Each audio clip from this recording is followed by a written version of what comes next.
Welcome back to the Tech Talks Daily podcast. Now, we have just arrived in 2023 and big topics around social media, independent media, the future of journalism, censorship, surveillance, algorithms, digital rights, internet freedoms have become more important than ever. And Bill Ottman is the co-founder and CEO of Minds, which is a decentralized social networking app with over 6 million users. And they're focused on censorship resistance, global dialogue, privacy, creator monetization, with both traditional payments and cryptocurrency. And he's also the author of The Censorship Effect. And not only that, he's also been interviewed twice on the Joe Rogan Experience. He's been interviewed for Wired, TechCrunch, Wall Street Journal, New York Times, Reuters, Guardian, and dozens of other podcasts and media outlets. But it's his first appearance here on Tech Talks Daily. We've got so much to talk about. But before we start today's interview, I just wanted to give a quick mention to our sponsors, because this month the podcast is brought to you by Flipper, which is the #1 marketplace to buy and sell online businesses and startups. So, do you run your own online business? And have you ever considered selling your website, your store, your tech, or your app? Because with world-class combined matching technology, dedicated brokers, and end-to-end services, all at the most efficient price, Flipper is making it simple to sell your online business. So to get a free valuation, visit my friends at flipper.com/techtalks, where each month thousands of online business owners exit with Flipper. Again, visit flipper.com/techtalks. So buckle up and hold on tight as I beam your ears all the way to Connecticut, where we're going to talk about all this and also ask everyone to question why you would consider using platforms that exploit you rather than platforms that reward you, and the changes that are going to happen, and why this is something we're going to be increasingly thinking about in 2023. So a massive warm welcome to the show. Can you tell the listeners a little about who you are and what you do? Hey, my name is Bill Ottman. I am founder and CEO at Minds.com, or we also have mobile apps. And we are an open source and decentralized social network. Awesome. And I'd love to take you back in time for a moment, because there seems to be a lot to unpack there. So can you remember where your passion for tech came from, or a moment that would put you on the path that you're on today? And ultimately, what's your origin story? How do these worlds collide for you?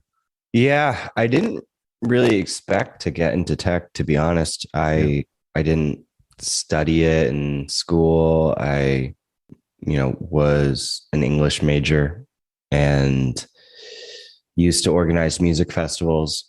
And so I was always more so into social organizing and events, and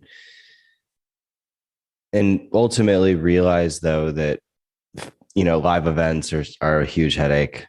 At the same time, they're amazing. But, digital events, like, what is a social network? It's sort of like this digital event that's happening. Everybody getting together online as opposed to offline. And then I also sort of saw that there was this rift on the internet between secretive surveillance, censorship apps, and open, transparent, privacy focused, apps that support free expression. And so there's sort of like this divide.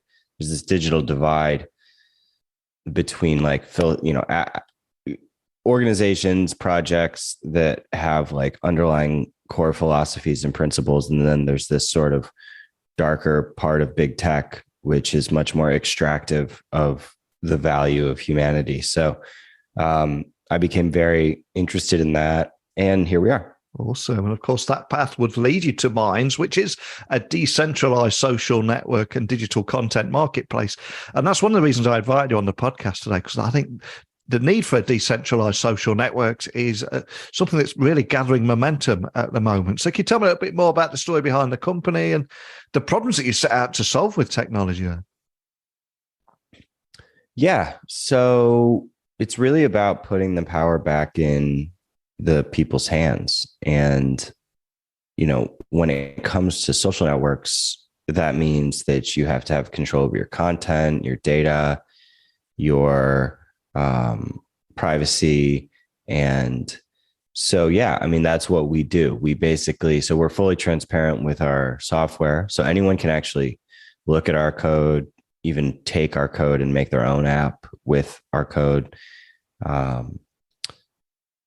And we don't have access to people's messages, the contents of people's messages. Why would we want access? So that's where the end-to-end encryption comes into play. And then, additionally, like we're moving towards more of a decentralized infrastructure where actually every user has a key, which Minds doesn't have access to. And that key is essentially, you could call it your identity. It's control of your identity so that you can actually take that key and go log into another app that works on our protocol, and your followers and your content comes with you. So and that's the biggest problem with big tech, Google, Facebook, et cetera, is that your followers and your content and everything is locked in.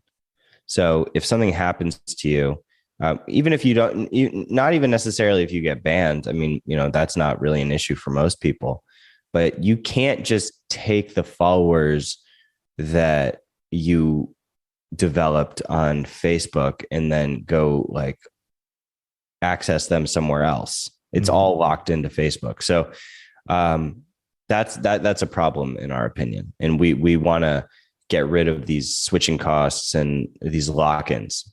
And I know this is a subject that you're incredibly passionate about. And I should also highlight that you co-authored an analysis of consequences of social media censorship and also a proposal for an alternative moderation model. And for anyone listening that are hearing about you for the first time, can you tell the listeners a little bit more about that and some of the key takeaways from that?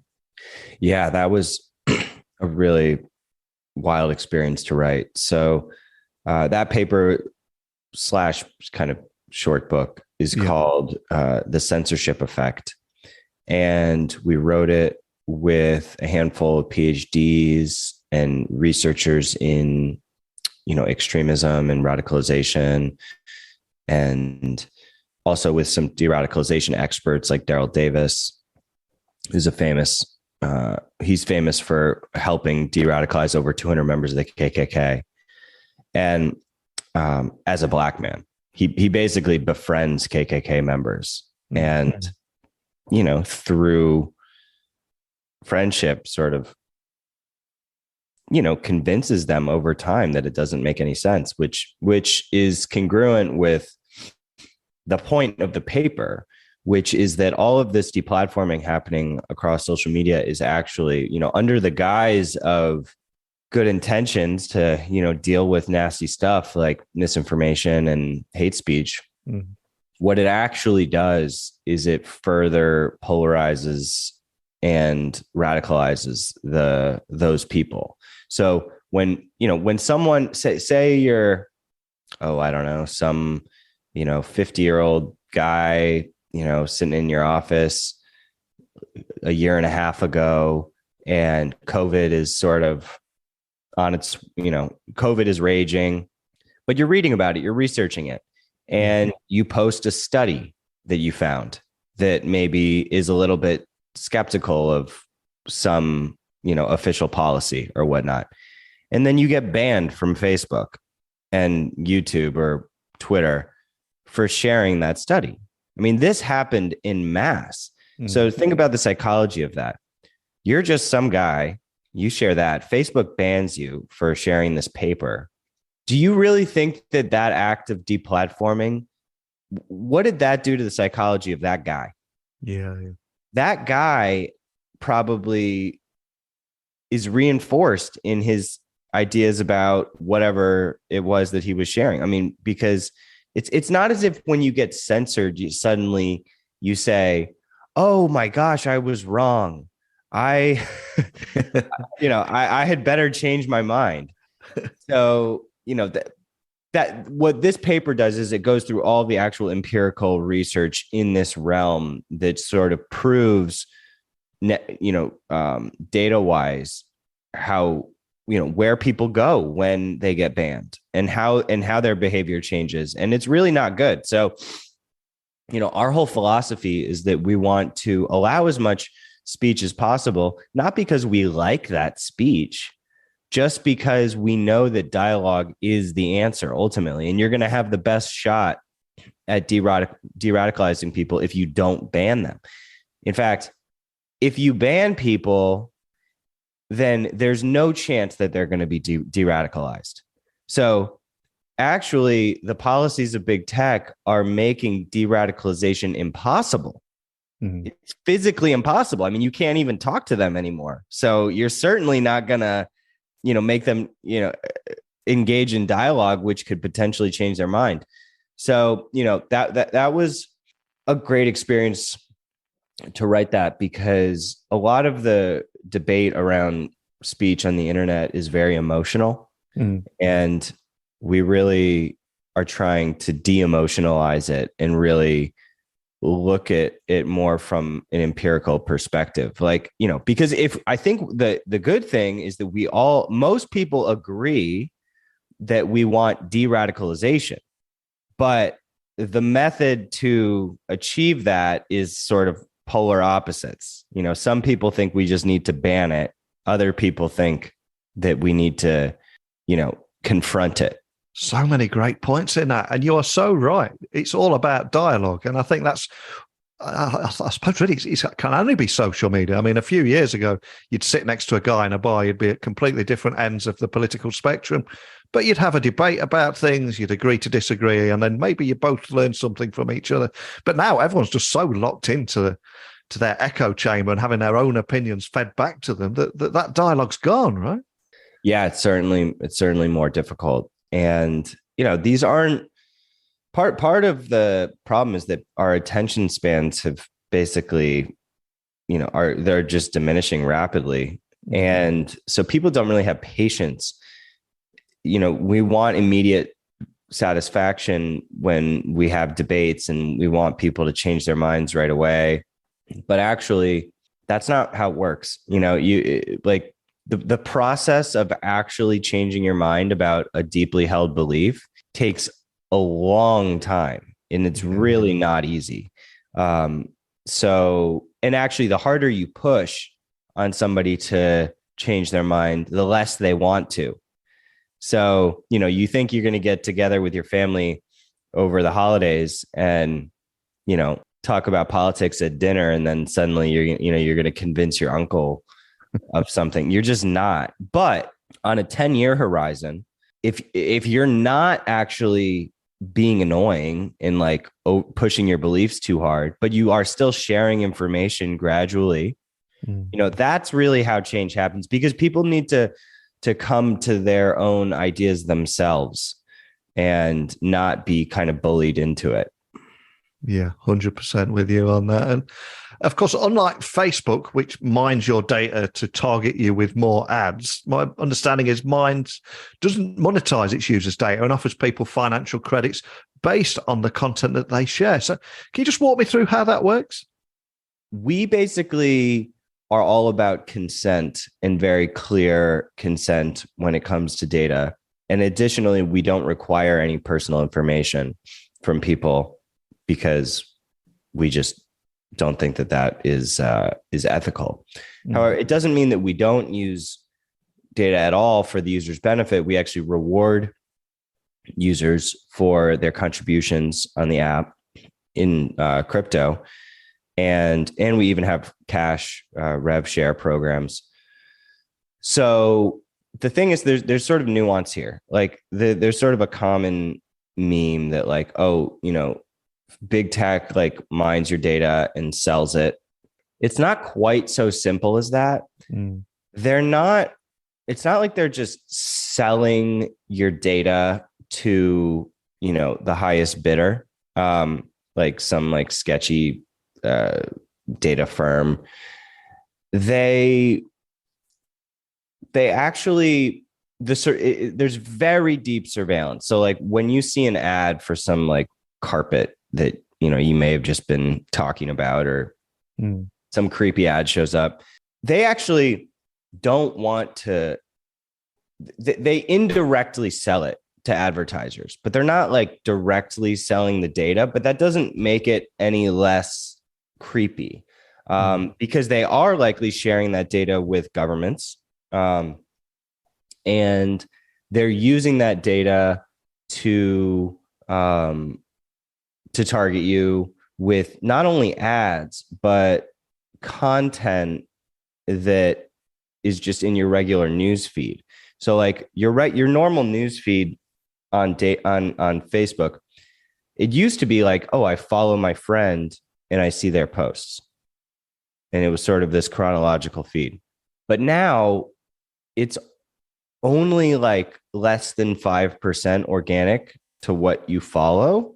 And they're just injecting all sorts of random content from all over the site.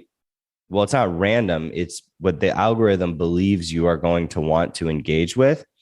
But the problem is that we don't know what this algorithm is doing. And, there was actually a scandal a number of years back where Facebook was secretly trying to manipulate people's moods through their news feed. So they were working with universities on a secret program where they would inject either like happy or sad content into your feed. And they were literally trying to mind control the users to see if they could influence the emotions. And so, this is where the like data, they are data mining, but they're using it very much for their own purposes. Yeah, I remember reading a story about that, and I think they got caught. There was a leak somewhere where they were bragging to advertisers that they could get a teenage girl with low self-esteem and let advertisers know when they needed a pick-me-up. So, as you said, it was all about for their own needs, wasn't it? And boosting advertising. And again, it's all about transparency, because it's not to say that, there's no room for any kind of research, to understand. Like, I think everybody would like to know if the impact that social media is having on our moods.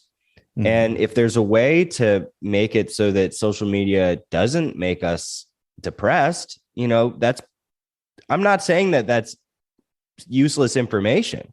It's more so the manner in which they do everything is full of secrecy and sort of questionable motives.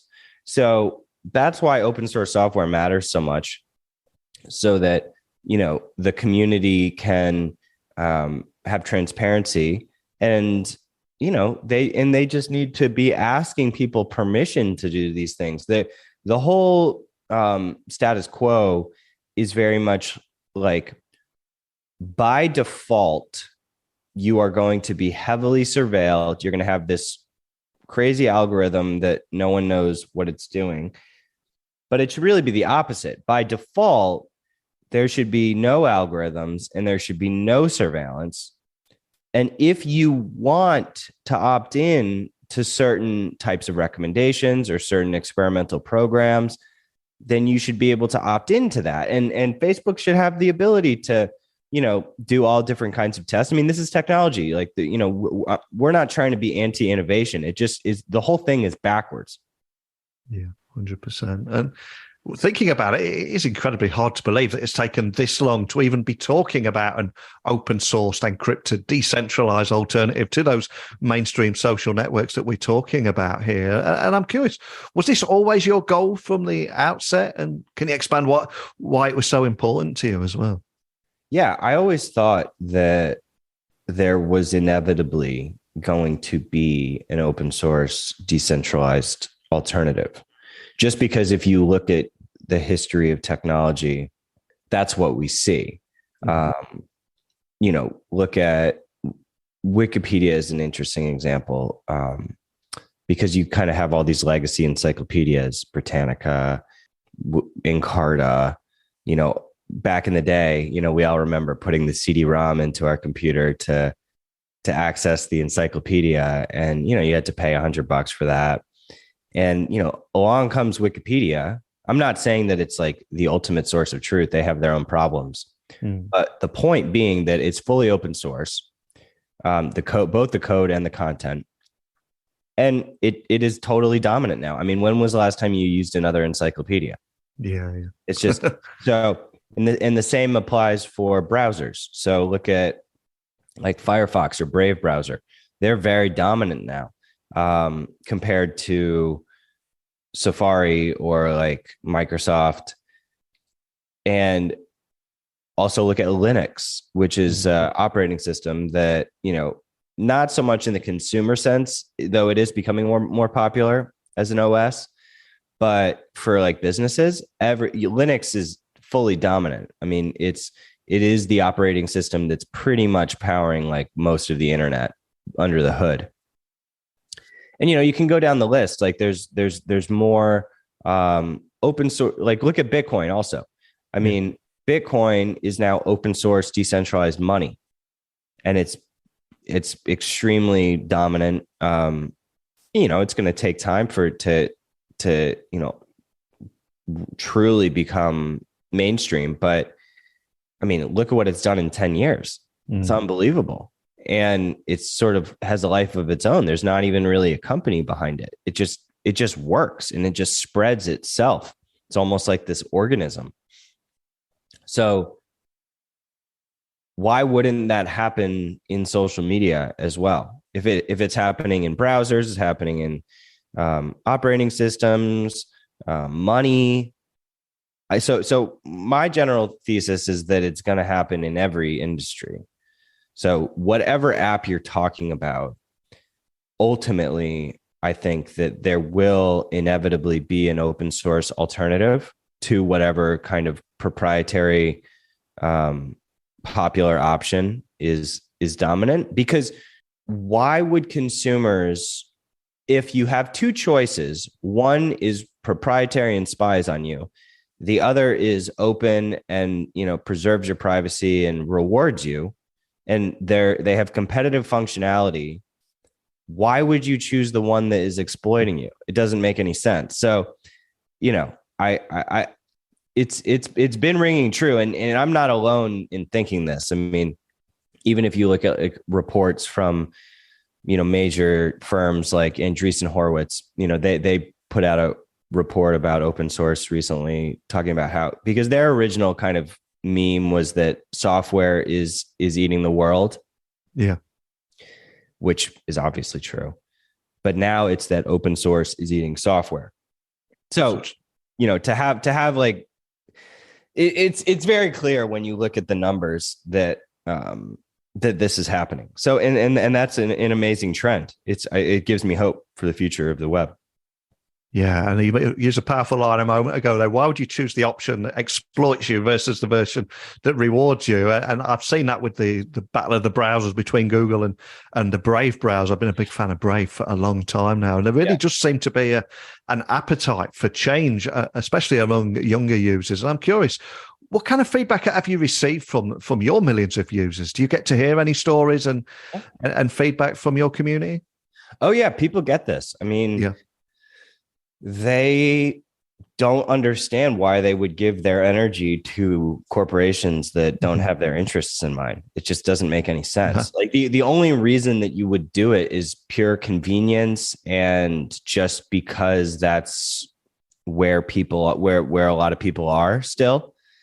So it's almost out of necessity. And the sort of establishment tech companies are so grossly embedded into society, and they have so many resources, like displacing them is not going to be easy. But we have good signs. I mean, look at what Elon is doing. He's being much more transparent on Twitter. He is pushing more towards free speech. I don't think that he hasn't gone far enough, in my opinion, on, I mean, he said he's going to open source the code, even as near as a few days ago, he said it again, that he would do it. They haven't done it yet. But I think that the fact that a company the size of Twitter can change even as much as it has in the last month, I wouldn't have necessarily thought it was possible before Elon did this, because, and it's not going to be a common occurrence, but you just wouldn't have thought that a company as sort of established as Twitter could pull such, as much of a 180. I mean, they fired 75% of the workforce. The app is still running. Obviously there's plenty of drama around it. And, Elon certainly has made some mistakes along the way, but yeah, I think that it's further evidence of the pattern that I'm talking about. Yeah, 100%. Well, I think we're seeing that everywhere at the moment. And we are at the beginning of a new year, and there's so much appetite for change and doing things differently and in moving away from that old way of moving fast and breaking things. We see where that has got us. But what are your biggest challenges right now, would you say? Growth is hard. Well, got some nice background music for you. I love it. It's not easy to make people change, kind of as we were talking about in the beginning.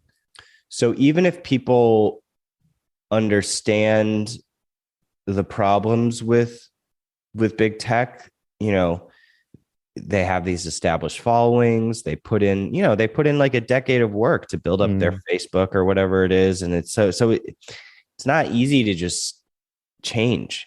I mean, we're seeing like nice, healthy, steady growth, but part of the problem also is that because we're not willing to spy on people, like a lot of the way that big tech grew, specifically like a company like Facebook, is they used all these kind of dirty growth hack techniques, dipping into people's contact books, and really like kind of digging their tentacles into everybody's devices, and that enabled them to, sort of like spam the world in a way.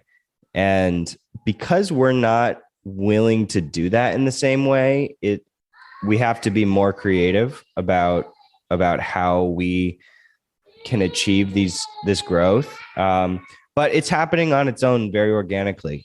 So I'm optimistic.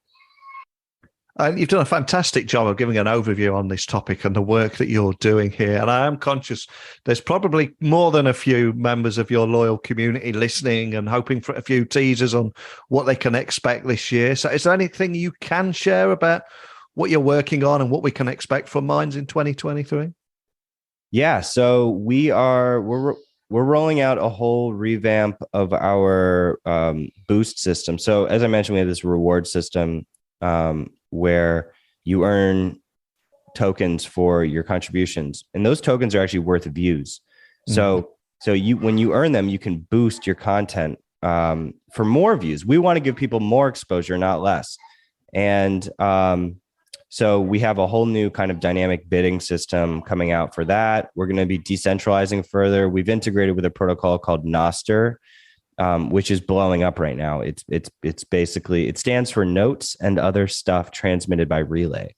And the Bitcoin community is really taking it on right now. So your social apps are all, becoming very similar. And this is like both a good and a bad thing. If you notice Snapchat, Instagram, TikTok, YouTube, even, I mean, now you can post like a status post on YouTube. You can post everywhere has stories. It's all vertical video. You've got DMs. I mean, every app is basically the same app. Yeah. And so what that says to me is that there actually is becoming sort of a consensus on the functionality that people want from a social app. So that's the type of thing that is like a higher level pattern that I don't think any tech company is necessarily in control of. Like that's almost like more of a global sort of trend that is just a result of like what people use. And then that pattern kind of spreads between tech companies. So, you've got your feeds, you've got your DMs, you've got your, content creation mechanism. And so we're just going to be driving further at building competitive tech so that people can create more, but with a specific focus on monetization, because it's just like creators deserve to get rewarded for what they're bringing to the network. I think that the elephant in the room now is that creators are really extremely powerful on the internet. And, we can't underestimate, like, if all of the top YouTubers just went to another site, YouTube would have a big problem on their hands. So I think that creators underestimate their power, and creators ultimately have more power than the platforms, but platforms kind of try to convince you that they have more power. So we're doing that. And then, we're really just focused on how to get particularly like small, medium-sized creators, how to help them get more engagement and grow faster. And actually we have testimonials, like countless testimonials of small, medium-sized creators saying that they get more traction on Minds than they get on Twitter and Facebook, which is interesting because what it ultimately says is that it doesn't matter if a network has, hundreds of millions or billions of users. That's only helpful to somebody if they can actually reach those people. Yeah. So if the algorithms are so restrictive, you might be posting on Twitter for a decade and still only have 200 followers and get 2 likes on your post. So, ultimately creators just want engagement. They want growth. So we see creators who are much more successful on Minds because we actually have a mechanism for them to be seen and heard, and we help them be seen, as opposed to the opposite on these other platforms where you're really getting drowned out and they just aren't prioritizing your content. So, yeah, that's a problem. But, ultimately the decentralization stuff is a very hard problem. And there's a lot of foundational work that needs to get done. Interestingly, Jack Dorsey actually just endorsed the Nostr protocol, which I mentioned before. And, I get the sense that he's realized the wrongs that he did at Twitter. And so that's why he's a big Bitcoiner now and is supporting Nostr, because I think he knows that he kind of needs to pay for his sins. And so he's donating money to Signal and some other open source companies, because I don't know. We don't know exactly what happened, but with all the Twitter files, it's a very, very bad scene. And it does seem that the public was lied to about what was going on. So yeah.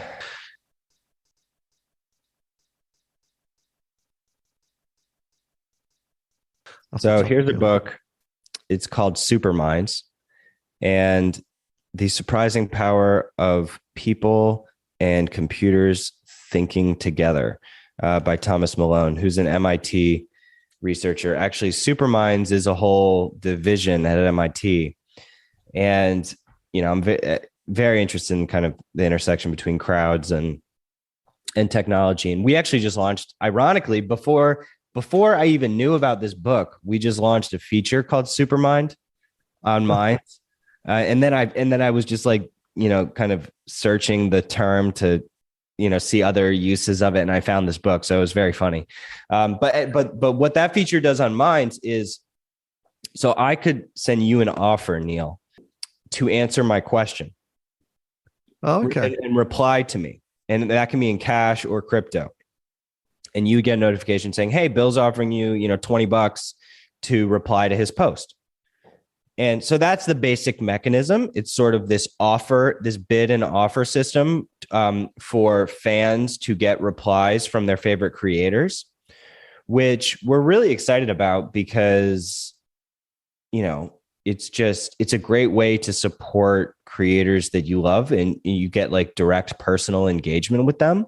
It's not just sending a donation or subscribing to a membership. You actually for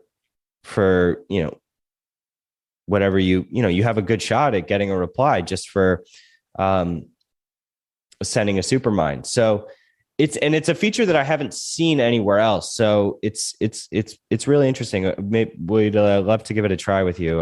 Maybe when we launch this podcast or something. Yeah, 100%. Well, you've definitely drew me in there. So I'm going to be checking out the book, and I'll add that to our Amazon wish list for everyone listening. And as for mine, I'm going to be signing up as a creator releases a podcast every single day. I need to be exploring that too. So I will hold you to that, and I will check that out. And for anyone listening that just wants to find out more information about Minds, how they too could sign up if they're a creator, or if they have any questions to ask, etc., what's the best starting point to get up and running? Yeah, I mean, you can go to minds.com, minds.com, or you can, find us on the app stores. And yeah, if you want to follow me and kind of, that's a good way to kind of get a good digest of a lot of the fun stuff going on the app. My username is just Ottman. So minds.com/Ottman, Ottman. That's a killer URL as well, domain name. How long have you had that for? Was that hard to secure? That was hard to secure. Yes, it was. We've had it for a while. We got it, right when we started, and it was a very funny adventure, like tracking it down. And we got lucky, to be honest, because it was just this woman blogger who like wasn't using it. And, wow. Luckily, and it still wasn't cheap, but if it had been in the hands of some big domain reseller, it would have been, even worse. So, the whole domain world that's another conversation, but yeah. It really is. Well, we'll have to get you back on to discuss that. I feel there's another story there too. But I think so many areas we covered today, from social media, independent media, journalism, futurism, censorship, surveillance, algorithms, digital rights, internet freedoms. All these things are so important right now. And if there are any takeaways for people listening, I would say that maybe switch to the Brave browser as a beginning. I mean, why would you, as you said earlier, use something that exploits you versus something that rewards you? There's a whole world of things happening out there at the moment. Positive change. I'm quite excited about it. But thank you for shining a light on everything today. Thanks for having me, Neil. Wow, consider my mind blown. I'm definitely going to be signing up to Minds. I'm going to try and get the podcast on there, get this episode on there and promote it on Minds. And obviously today was more about giving everybody an overview of the big shift at the moment of moving away from platforms that exploit users to ones that reward users and creators alike. But I'm also conscious we may have a few people from the Minds community listening to the interview today. And if you are a user, please, I'd love to hear from you. Tell me what you like about the platform, what you don't like, what excites you about the future, what concerns you about the future and the role of decentralized social networks. As always, I'm nice and easy to get hold of. Simply email me, techblogwriter@outlook.com. You get me on Twitter or LinkedIn @NeilC.Hughes. We'll keep this conversation going. And tomorrow, I've got another guest from a completely different industry and another topic for us to explore. But more than anything, just thank you for listening today. And until next time, don't be a stranger.